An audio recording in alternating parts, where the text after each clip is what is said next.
Hello friends, today topic 11th we are going to study chapter 2 history class 6th topic 11th the beginning of farming and herding. The beginning of farming and herding. खेती और पशुपालन की शुरुआत. खेती और पशुपालन की शुरुआत. First point is this was also a time when several grain-bearing grasses including wheat, barley and rice grew naturally in different parts of the subcontinent. This was also a time when several grain-bearing grasses including wheat, barley and rice grew naturally in different parts of the subcontinent. इसी दौरान उप महाद्वीप के भिन्न भिन्न इलाकों में गेहूं, जौ और धान जैसे अनाज प्राकृतिक रूप से उगने लगे थे. इसी दौरान उप महाद्वीप के भिन्न भिन्न इलाकों में गेहूं, जौ और धान जैसे अनाज प्राकृतिक रूप से उगने लगे थे. Second point is men and women and children probably collected these grains as food and learnt where they grew and when they ripened. Men and women and children probably collected these grains as food and learnt where they grew and when they ripened. शायद महिलाओं, पुरुषों और बच्चों ने इन अनाजों को भोजन के लिए बटोरना शुरू कर दिया होगा.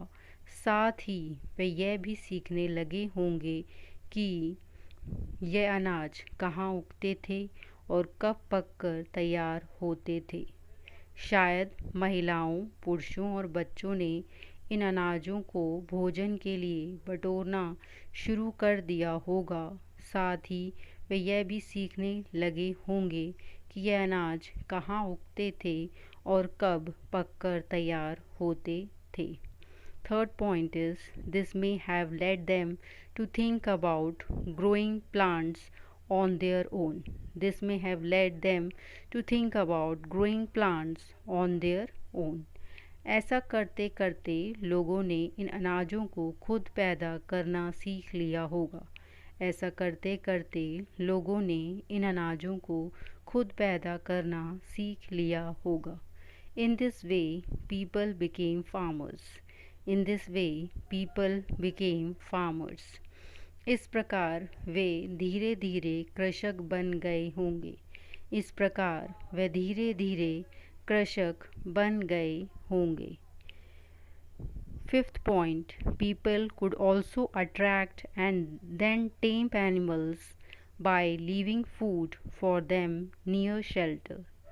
People could also attract and then tame animals by leaving food for them near shelter. इसी तरह लोगों ने अपने घरों के पास चारा रखकर जानवरों को आकर्षित कर उन्हें पालतू बनाया होगा. इसी तरह लोगों ने अपने घरों के पास चारा रखकर जानवरों को आकर्षित कर उन्हें पालतू बनाया होगा.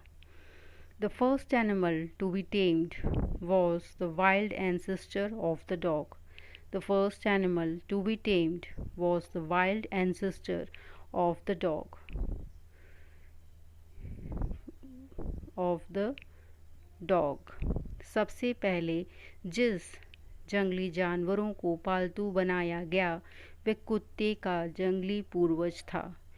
सबसे पहले जिस जंगली जानवर को पालतू बनाया गया वह कुत्ते का जंगली पूर्वज था. Seventh point, later people encouraged animals that were relatively gentle to come near the campus where they lived. Later people encouraged animals that were relatively gentle to come near the campus where they lived. धीरे धीरे लोग भेड़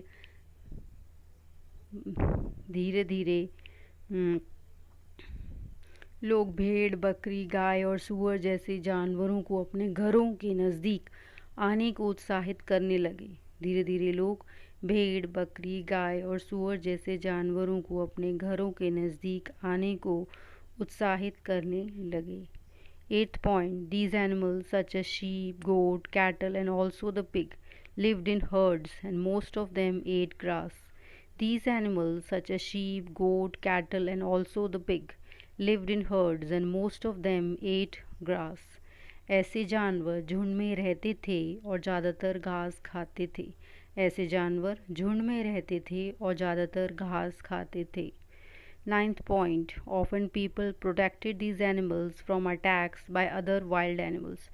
Often people protected these animals from attacks by other wild animals. अक्सर लोग अन्य जंगली जानवरों के आक्रमण से इनकी सुरक्षा किया करते थे। अक्सर लोग अन्य जंगली जानवरों के आक्रमण से इनकी सुरक्षा किया करते थे। This is how they became herders. This is how they became herders. इस तरह धीरे धीरे वे पशुपालक बन गए होंगे। इस तरह धीरे धीरे वे पशुपालक बन गए होंगे। Thank you friends. The next topic 12th in next video. Thank you.